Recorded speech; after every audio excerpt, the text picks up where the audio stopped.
Hi students, Tamil exam ரொம்ப நல்லபடியாக எழுதிருப்பீங்கன்னு நினைக்கிறேன். இப்போ அடுத்ததா இங்கிலீஷ் எக்ஸாமுக்கு உண்டான prose top most important question answer இடலாம். அதே மாதிரி போயத்தில் இருக்கக்கூடிய top most important questions 2 poem 2 paragraph attend பண்ணோம் அப்படின்னா எந்தெந்த பாடத்தினுடைய பேராகிராஃப் நம்ம என்ன செய்யணும் அப்படின்னா எழுதணும். அதுக்கு உண்டான ஆன்சர் தான் இந்த வீடியோவில் நிச்சயம் போகிறோம் அப்படின்னா பார்க்க போகிறோம். அடுத்ததாக பார்த்தீங்கன்னா உங்களுக்கு சின்ன ஒரு சந்தேகம் இருக்குது. சார், ஸ்லோ லேர்னர் வீடியோலாம் பார்த்தீங்க அப்படின்னா அதில் உங்களுக்கு போயம் லைனே உங்களுக்கு பேராகிராஃப் லைன் 5 லைன், ஒரு 6 லைன், 10 லைன் தான் கொடுத்துருக்காங்க. அதை எழுதுனாங்க அப்படின்னா எங்களுக்கு 5 மார்க் எங்களுக்கு ஃபுல்லாக போட்டுருவாங்களா அப்படிங்கிற சந்தேகம் எங்களுக்கு இருக்குது. அப்படிங்கிறதுக்கு உண்டான கிளாரிஃபை வீடியோ தான் இது. சரிங்களா? இது லாஸ்ட் இயர் நடந்த பப்ளிக் எக்ஸாம் ஆன்சர் கீயோட உங்களுக்கு என்ன செய்ய போகிறேன் அப்போ நான் காமிக்க போகிறேன். அதுக்கு 5 மார்க் போடுவாங்களா போட மாட்டாங்களா அப்படிங்கிறது இந்த வீடியோவோட கடைசியில் கவர்மெண்ட் அஃபிஷியல் ஆன்சர் கீயோட உங்களுக்கு என்ன செய்யணும் அப்படின்னா காமிக்கிறேன். இப்போ பார்த்தீங்க அப்படின்னா ப்ரோஸ் ஃபர்ஸ்ட் லெசன் எடுத்துட்டீங்க அப்படின்னா ஃபர்ஸ்ட் லெசனில் இருக்கக்கூடிய கொஸ்டின் ஆன்சர் படிச்சிட்டிங்க அப்படின்னாலே ஃபர்ஸ்ட் லெசனில் இருந்து ஒரு கொஸ்டின் எக்ஸாமுக்கு உங்களுக்கு கட்டாயமாக வந்துடும். சரிங்களா? ஸோ நம்ம கொடுக்கக்கூடிய இந்த கொஸ்டின்ஸை மார்க் பண்ணிக்கோங்க. எல்லாமே ஜஸ்ட் ஒரு லைன் தான் ஆன்சர் இருக்கும். ஒன் டைம் என்ன செஞ்சுக்கோங்க அப்படின்னா ரீட் பண்ணிக்கோங்க. உங்கள் நோட்ஸ் இருக்குங்க, நோட்ஸ் எடுத்து இதை நோட் பண்ணிக்கோங்க. சரிங்களா? ஃபர்ஸ்ட் லெசனில் டாப் மோஸ்ட் இம்பார்ட்டன்ட் கொஸ்டின் பார்த்தீங்க அப்படின்னா ஜஸ்ட் ஒரு 6 கொஸ்டின் தான். சரிங்களா? ஸோ இதில் இருக்கக்கூடிய எல்லா கேள்விகளுமே நீங்கள் கண்டிப்பாக என்ன செஞ்சிடணும் அப்படின்னா படிச்சிடணும். இதில் நம்ம கொடுத்துருக்கிறது ரொம்ப மினிமம் நம்பர் ஆஃப் கொஸ்டின் தான் கொடுத்துருக்கோம். இதுலேயும் எதையுமே விட்டு நீங்கள் என்ன செய்யக்கூடாது அப்படின்னா படிச்சிடக்கூடாது. எல்லாமே ஒன் லைனில் உங்களுக்கு என்ன இருக்கும் அப்படின்னா ஆன்சர் இருக்கும். ஸோ அந்த ஒன் லைனில் இருக்கக்கூடிய ஆன்சரை நீங்கள் தாராளமாக இந்த வீடியோவை ஜஸ்ட்டு வச்சுட்டு ஒன் டைம் ரீட் பண்ணாலே உங்கள் மைண்டில் என்ன செஞ்சிடும் அப்படின்னா ஏறிடும். உங்கள் நோட்ஸ் இருந்துச்சுன்னா உங்கள் நோட்ஸை பார்த்து என்ன செஞ்சுக்கோங்க அப்படின்னா இந்த கொஸ்டின்ஸ் எல்லாத்தையுமே என்ன செஞ்சுங்க அப்படின்னா டிக் பண்ணிடுங்க. சரிங்களா? ஸோ எல்லாத்துலேயுமே மினிமம் ஃபர்ஸ்ட் லெசனில் 6 கொஸ்டின், செகண்ட் லெசனில் 6 கொஸ்டின். சரிங்களா? தேர்ட் லெசன் பார்த்தீங்கன்னா ஜஸ்ட் 9 கொஸ்டின் தான். ஸோ இந்த 9மே உங்களுக்கு ரொம்ப எளிமையான ஆன்சர் தான் என்ன செஞ்சுருக்கோம் அப்படின்னா கொடுத்துருக்கோம். ஸோ அந்த கொஸ்டினை மட்டுமாச்சும் என்ன செஞ்சுருக்கேன் அப்படின்னா படிச்சிருங்க. இதுலேயும் எதையுமே சாய்ஸ் விட்டுட்டு என்ன செஞ்சுறாங்க அப்படின்னா நீங்கள் தயவு செஞ்சு படிச்சிடாதீங்க. சார், இந்த கொஸ்டின் வேண்டாம், இது கொஞ்சம் பெருசாக இருக்குது, இதை படிக்க கஷ்டமாக இருக்குது அப்படின்னு இந்த கேள்விகளும் என்ன செய்யலாம் அப்படின்னா சாய்ஸ் விடாமல் இந்த கொடுத்துருக்கிற கொஸ்டினில் படிச்சிங்க அப்படின்னா தாராளமாக இதில் இருந்து நமக்கு 3 கொஸ்டின் கன்ஃபார்மாக எக்ஸாமுக்கு என்ன செஞ்சிருவாங்க அப்படின்னா கேட்டுருவாங்க. இந்த கொஸ்டினை படித்து முடித்ததுக்கு அடுத்ததாக டைம் இருந்தது அப்படின்னா மற்ற கேள்விகளை என்ன செய்யுங்க அப்படின்னா படிங்க. ஓகேங்களா? ஏன்னா நம்ம இம்பார்ட்டன்ட் கொஸ்டின் முடிச்சதுக்கு அடுத்து தான் மற்ற கேள்விகளுக்கு என்ன செய்யணும் அப்படின்னா போகணும். எப்போவுமே ஒரு பாடம் படிக்க போகிறோம் அப்படின்னா அந்த பாடத்தில் இருக்கக்கூடிய இம்பார்ட்டன்ட் கொஸ்டின்ஸை ஃபஸ்ட்டு என்ன செஞ்சிருக்கேன் அப்படின்னா படித்து முடிச்சுட்டு டைம் இருக்கிற பட்சத்தில் மற்ற கேள்விகள் என்ன செய்யுங்க அப்படின்னா படிங்க.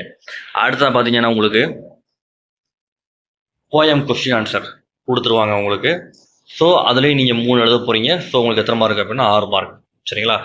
ஸோ ஒவ்வொரு போயமாகவும் அதனுடைய கொஸ்டின் ஆன்சர் உங்களுக்கு என்ன செஞ்சுருக்கேன் அப்படின்னா இதில் ரொம்ப சிம்பிளாகவே என்ன செஞ்சுருக்கேன் அப்படின்னா கொடுத்துருக்கேன். ஸோ இதை பார்த்து நீங்கள் என்ன செஞ்சுக்கோங்க அப்படின்னா ஒன் டைம் ஃபுல்லாக தரவாக என்ன செஞ்சுக்கோங்க அப்படின்னா படிச்சுக்கோங்க. எல்லாமே ஆன்சர் பார்த்தீங்க அப்படின்னா உங்களுக்கு எக்ஸாம் ஓரியன்டாக, அதாவது எக்ஸாம் பப்ளிக் எக்ஸாமில் ஆன்சர் கீ எப்படி கொடுத்துருப்பாங்களோ அந்த ஓரியன்டாக தான் ஒவ்வொரு கேள்வி கொஸ்டினுக்குமே உங்களுக்கு என்ன செஞ்சுருக்கேன் அப்படின்னா ஆன்சர் கொடுத்துருக்கேன். ஸோ இந்த கொஸ்டின்ஸை படித்து இந்த ஆன்சரை படித்தாலே போதும், ஃபுல் மார்க் தாராளமாக உங்களுக்கு என்ன செஞ்சிருவாங்க அப்படின்னா இது பண்ணிடுவாங்க. ஓகே ஸ்டூடெண்ட்ஸ், அடுத்து உங்களுக்கு ஒரு டவுட் இருக்கும். சார், இப்போ நம்ம ப்ரோஸ் இருக்குது, ப்ரோஸில் நம்ம 2 பேராகிராஃப் அட்டன் பண்ணணும் அப்படின்னா எந்த ப்ரோஸினுடைய பேராகிராஃபை நம்ம படிக்கணும் அப்படின்னு உங்களுக்கு டவுட் இருக்கும். சந்தேகமே வேண்டாம், முதல் 4 பாடத்தினுடைய பேராகிராஃபை நீங்கள் தரவு பண்ணிடுங்க. சரிங்களா? ஸோ அதை தரவு பண்ணிட்டீங்க அப்படின்னாலே தாராளமாக நீங்கள் 2 பேராகிராஃப் சுயராக நீங்கள் என்ன செஞ்சிடலாம் அப்படின்னா அட்டன் பண்ணிடலாம். சரிங்களா? அடுத்ததாக பார்த்தீங்க அப்படின்னா போயம். சரிங்களா? போயத்தினுடைய பேராகிராஃப் தெரியும்ல. போயம் பார்த்தீங்கன்னா போயத்துலேயும் முதல் 4 போயத்தினுடைய பேராகிராஃபை தரவு பண்ணிடுங்க. சரிங்களா? அதை தரவு பண்ணாலே போதுமானது. இது லாஸ்ட் இயர் பப்ளிக் எக்ஸாமுக்கு உண்டான கவர்மெண்ட்டுடைய அஃபிஷியல் ஆன்சர் கீ. சரிங்களா? ஸோ இதில் பேராகிராஃபுக்கு எப்படி எழுதுனா 5 மதிப்பெண் கொடுக்கலாம் அப்படிங்கிற மாதிரி உங்களுக்கு ஹிண்ட்டு கொடுத்துருப்பாங்க. அதை தான் உங்களுக்கு இப்போ நான் காமிக்க போகிறேன். ஸோ பார்த்தீங்க அப்படின்னா பேராகிராஃப், ப்ரோஸினுடைய பேராகிராஃபுக்கு கவர்மெண்ட்டில் கொடுத்துருக்க அஃபிஷியல் ஆன்சர் கீயே உங்களுக்கு பார்த்தீங்க அப்படின்னா ரொம்ப ஷார்ட்டாக தான் என்ன செஞ்சுருப்பாங்க அப்படின்னா கொடுத்துருப்பாங்க. கீழே கொடுத்துருக்காங்க பாருங்கள், ஒரு ப்ராக்கெட்டில் ஒரு லைன் போல்டாக கொடுத்துருக்காங்க. பார்த்தீங்களா? என்ன கொடுத்துருக்காங்க உங்களுக்கு? ஃபுல் மார்க் வித்தவுட் மிஸ்டேக் இருந்துச்சு அப்படின்னா உங்களுக்கு ஃபுல் மார்க் கொடுக்க சொல்லிட்டாங்க. அந்த பேராகிராஃப் ரிலேட்டடாக ஆன்சர் நம்ம என்ன செஞ்சுருக்கோம் அப்படின்னா எழுதியிருக்கணும். அவ்வளோதான். சரிங்களா? அது 2 பக்கத்துக்கு எழுதணும், 1 பக்கத்துக்கு எழுதணும் அப்படிலாம் இல்ல.